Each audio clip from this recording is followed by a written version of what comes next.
Hello everybody and welcome to another ranking video. Today I'll be ranking all of the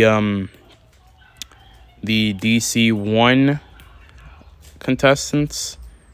We'll do I forgot to name my victims. There you go. Now we have 15. Now a few minutes ago I tried recording a DC4 ranking. And the audio was not good, so I scrapped it, and now I'm doing this. So we have the tiers: peak, amazing, good, mid, trash, and despise. Newsflash, nobody's going down here because nobody in DC1 is that bad. So I might delete it, but I'm going to keep it there just in case I change my mind or something. Now, let's... Before get in to the ranking, we are steadily closing in on 100 subscribers, and a few friends have helped me with that. This Venture Boy, the number one Celestial Astronomist, and Hearts for Aiden. You guys have been an immense help, and thanks for all the stuff that you've done, and hopefully we might be able to get to 100 today, which I am already really hyped for. And I got something special for y'all when we get to 100. Just saying. Anyway, let's get into this ranking. First off, we have Alec. And Alec, man, is he good. He is, honestly, I don't see why he's peak, honestly. Starting off right at the top with Alec, I really liked his story here. Like, in this season, he wasn't an outright horrible person. I mean, he was a villain. Don't get me wrong. But there was layers to him. Because he has a wife and he has a son that he hasn't really treated the best. And Fiore is kind of that son/daughter. Speaking of him and Fiore, they are an excellent pair. I love those two together, and this is hands down their best season. In DCast, it's their alliance there is very half-baked, and honestly, the conclusion to their arcs, I believe it ended in episode 11, was really quick and felt really rushed. And if it wasn't for that writing choice, we probably would see Alec in even higher tier and peak. That's the only really gripe I have with him. He's a pretty good strategist. His dynamic with Ellie is pretty good, and he's an overall just really good character. Ashley, on the other hand, probably the worst, although I forget about Derek and Trevor. Hold on. Trevor and Derek, I forget about these guys. So we actually have 17 characters to rank, actually. So Derek will go here, and Trevor will go here. So as for Ashley, she actually goes the farthest out of anybody in her alliance. Technically, even though she ties with Lil, she lasts the longest, and easily the most boring of the four original alliance. I hate all of them. Why did I say that? I like all of them except for Ashley, because Ashley is easily the most boring character. Her only dynamic is with Will and Lil. Will gets kicked in episode 1, and it's really just about Lil, and not about Ashley, because Ashley is just there. And then she just gets eliminated. Dan is underrated, but Oh my gosh, I forgot a tier. I was going to put him in okay, which is the tier I forgot. Let me do that.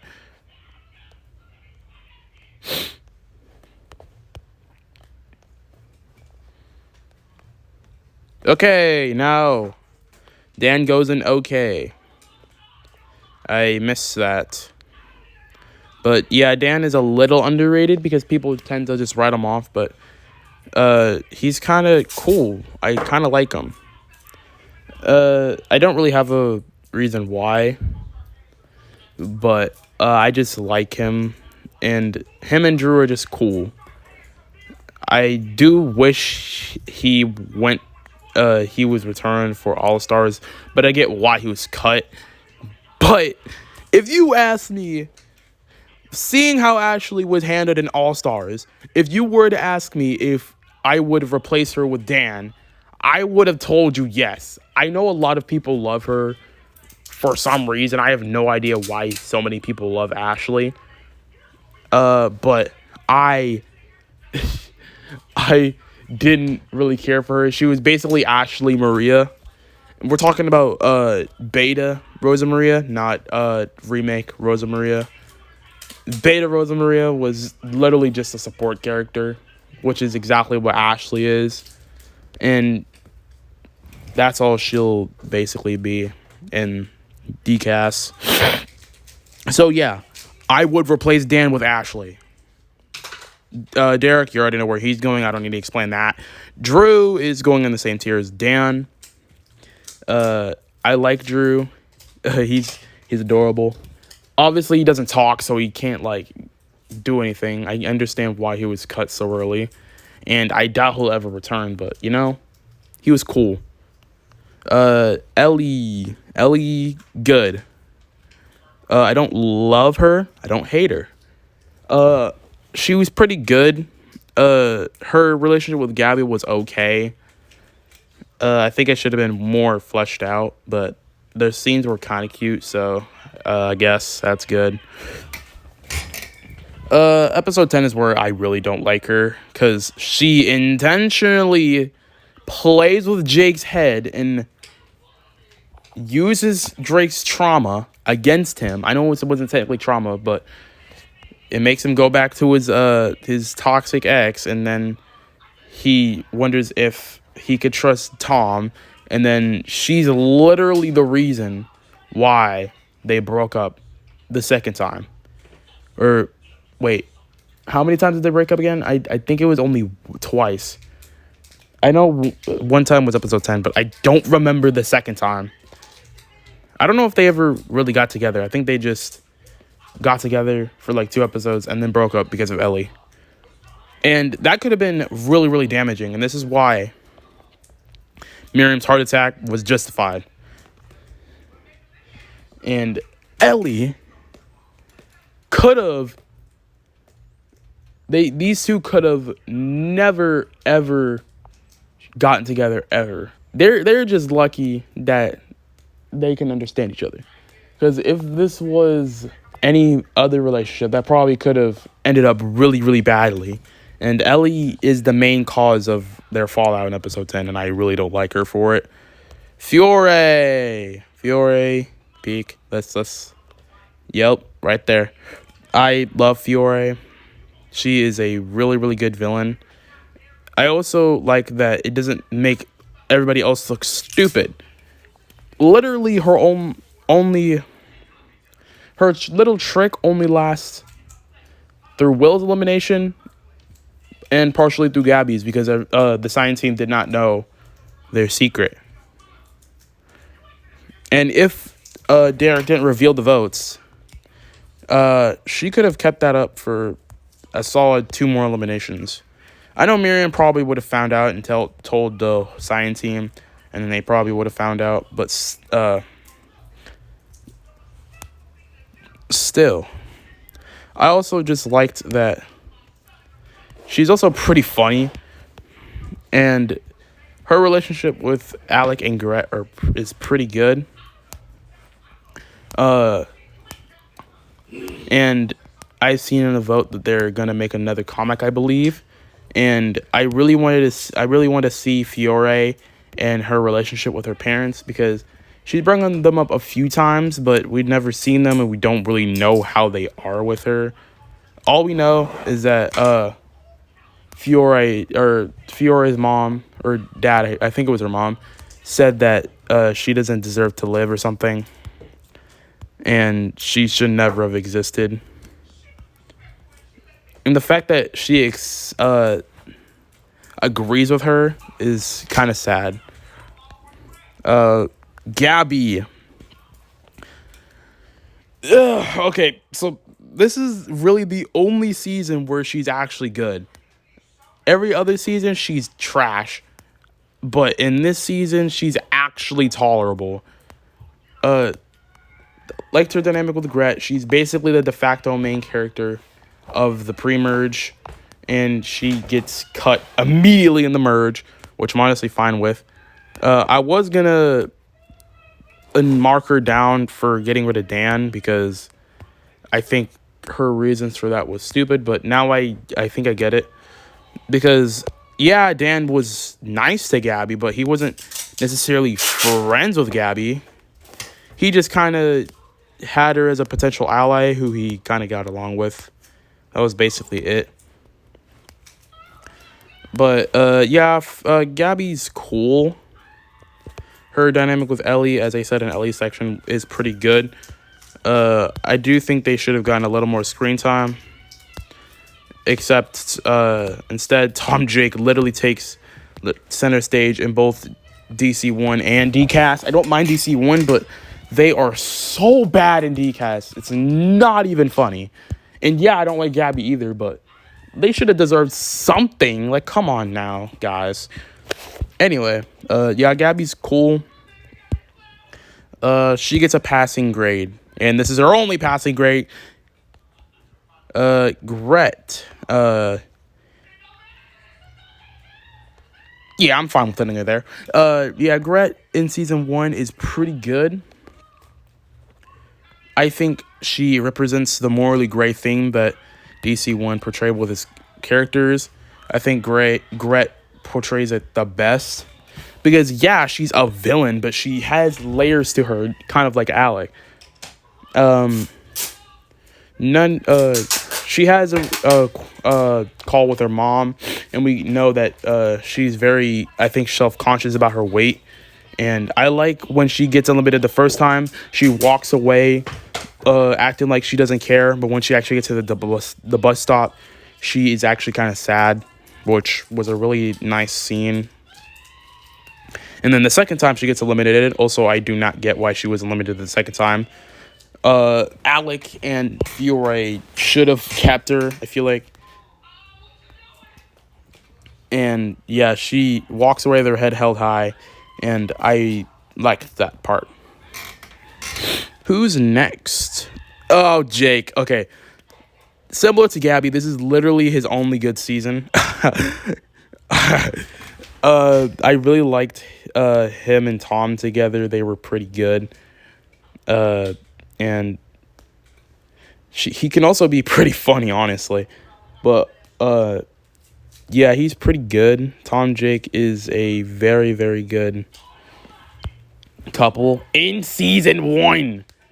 Because in DCast, I'd rather not go there. But Jake is pretty good. I really like him, and I think he deserves the peak rating this once. Jensen. Jensen is trash. Let's get real. Yeah, Jensen's trash. I do not like Jensen. I know he got like a staff stories thing, but in season 1 and purely season 1, he's just there, and not in an Ashley way. Like, he's actively taking screen time. I did not like him at all. But I don't outright hate him like I do Derek, so, you know. Lil is probably the most underrated character in the season. I do not think she gets the recognition she deserves. I think she is a pretty good character and probably my favorite of the 4. Nick was good enough, but Lil is better. Ashley was trash. Well, not trash, but like she wasn't good. And Will went way too soon for him to do anything meaningful. So, yeah, Lil's here. And honestly, she should have gone merge and probably would have done pretty good if she got put on the blue team instead of the magenta team. Or wait, what are the names? I think it's purple and teal. Purple and teal. If she got put on the teal team instead of the purple team, she probably would have made merge easily and probably might have taken the whole thing. But yeah, Lil is a really good character and I like her. Miriam, the best win. Nope, I take that back. She's not the best winner. My opinions on Miriam and James differ just about every day. Like, one day I'll say Miriam is better than James, and then the other day I'll say James is better than Miriam. Right now, I think James is higher on the tier list than Miriam is, so I would say that James is a better winner. Not to say that Miriam is a bad winner at all. She's an amazing winner. At the beginning, I didn't really care for her because she was just a cranky old lady until, what was it, it was episode 4 or 5, I forget, but her talk with Jake was amazing. I really liked it. And the comic we got of her was even amplified this scene even more because we actually got to see what happened. And yeah. Who's next? Nicholas Milton, the Thad. He's okay. Earlier, like 5 or 6 months ago, I probably would have put him up here. But he's not that good. I mean, he's good enough, but I wouldn't say he's amazing. He's just, like, good. I like Nick. He's pretty funny, but he definitely needs another season. And I don't know if we'll ever get that. His exit or elimination was okay, I guess, but nothing special. Tom. He'll go here. I like him a little more than Jake, but they're about the same. I like him and Jake together. They're pretty good in season 1. Emphasis on the season 1. But yeah, Tom is pretty good. I like his spy thing. And his character traits are actually used, or actually, like, consistent with his character. DCAS didn't do that, to say the least, but they did a lot more wrong with him, and not just that. So yeah, Tom, peak, and he's gonna stay there for a good while. All right, Trevor. Trevor is a cool guy. Ew. What was that? Ew. Ew. What was that? Okay. Let me redo that. Trevor is a cool guy. Ew. Okay, anyway. Trevor is a cool guy. I like him. This is the only season that I like him in. He's trash in DCAS, and he's trash in season 4. This is a guy who actually likes his show. Not to mention, Silly Billy is a really, really good VA, and he's pretty cool. And last, and surprisingly, a lot of people do not like him somehow, is Will. And Will's like right here. Of course, it's the first boot, so he's not going to get that much. But I liked him. His relationship with Ashley was cute. But honestly, didn't really amount to much because he was eliminated in episode 1. His dynamic with Fiore, where she says even a little girl or even a 6-year-old has more balls than you, was hilarious, and it gets me every single time. And Will's elimination is good enough. I don't love it, but it's a decent way to send him off. Now, that is our tier list. You have Derek at the bottom, obviously, and we have Fiore at the top. But yeah, that is my list, and see you later.